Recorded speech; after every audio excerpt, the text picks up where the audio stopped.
Lakhtar Viramgam highway 4 lane road બન્યા પછી નાના મોટા અકસ્માતો માટે ગુજારો સાબિત થઈ રહ્યો છે.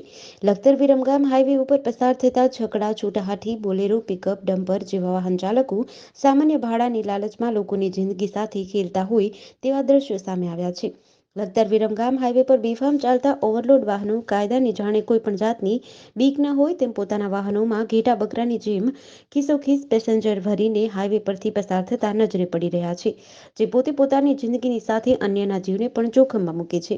એક તો આવા વાહન ચાલકો પોતાના વાહનમાં ખિસ્સોખીસ પેસેન્જર ભરે છે, સાથે જ ભાડાની લાઈનમાં હાઈવે પર જાણે રેસ લગાવી હોય એમ હાઈવે પરથી ઓવર સ્પીડમાં પસાર થાય છે.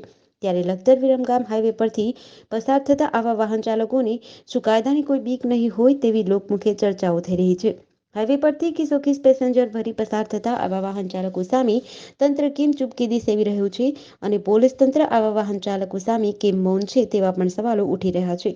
ત્યારે તંત્ર દ્વારા વહેલી તકે લખતર વિરમગામ હાઈવે પરથી ઓવરલોડ અને ઘેટા બકરાની જેમ પેસેન્જર ભરીને નીકળતા આવા વાહનોને અટકાવવામાં આવે તેવી માંગ ઉઠી છે. જેડીસી ન્યૂઝ સાથે જયેન્દ્રસિંહ ઝાલા, લખતર.